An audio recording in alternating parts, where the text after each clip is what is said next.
ഉത്തർപ്രദേശിൽ അനധികൃത കയ്യേറ്റങ്ങൾക്കെതിരെ യോഗി സർക്കാരിന്റെ ബുൾഡോസറുകൾ വീണ്ടും ഗർജിക്കുകയാണ്.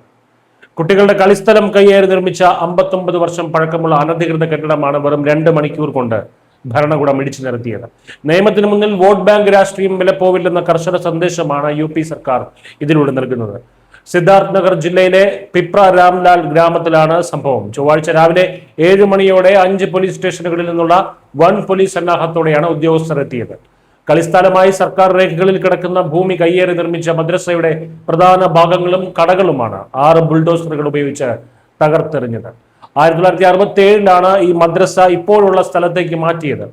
സ്വകാര്യ ഭൂമിയിൽ തുടങ്ങിയെങ്കിലും പിന്നീട് തൊട്ടടുത്തുള്ള സർക്കാർ ഭൂമിയിലേക്ക് ഇവർ അനധികൃതമായി നിർമ്മാണം വ്യാപിപ്പിക്കുകയായിരുന്നു.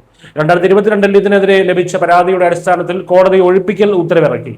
മദ്രസ അധികൃതർ ഇതിനെതിരെ അപ്പീൽ പോയെങ്കിലും കോടതി അത് തള്ളിയതോടെയാണ് സർക്കാർ നിയമ നടപടി കർശനമാക്കിയത്. എന്നാൽ ഈ നിയമ നടപടി തടയാൻ വോട്ട് ബാങ്ക് ലക്ഷ്യമിട്ട് സമാജ്വാദി പാർട്ടി നേതാക്കൾ എത്തിയത് പ്രദേശത്ത് നേരിയ സംഘർഷത്തിന് കാരണമായി. MLA സയ്യിദ ഖാത്തൂണിന്റെ നേതൃത്വത്തിലെത്തിയ 50-ലധികം പ്രവർത്തകരെ ബാരിക്കേഡുകൾ വെച്ച് പോലീസ് തടഞ്ഞു. കോടതി ഉത്തരവാണെന്ന് പോലീസ് കൃത്യമായി വ്യക്തമാക്കിയതോടെ ഇവർക്ക് നാണം കെട്ട് പിന്മാറേണ്ടി വന്നു. നിയമത്തിന് മുന്നിൽ എല്ലാവരും സമന്മാരാണെന്നും പ്രീണന രാഷ്ട്രീയത്തിന് വേണ്ടി അനധികൃത കയ്യേറ്റങ്ങളെ സംരക്ഷിക്കാൻ ഇനി UPയിൽ കഴിയില്ല എന്നുമാണ് യോഗി സർക്കാർ ഇതിലൂടെ ആവർത്തിച്ച് വ്യക്തമാക്കുന്നത്.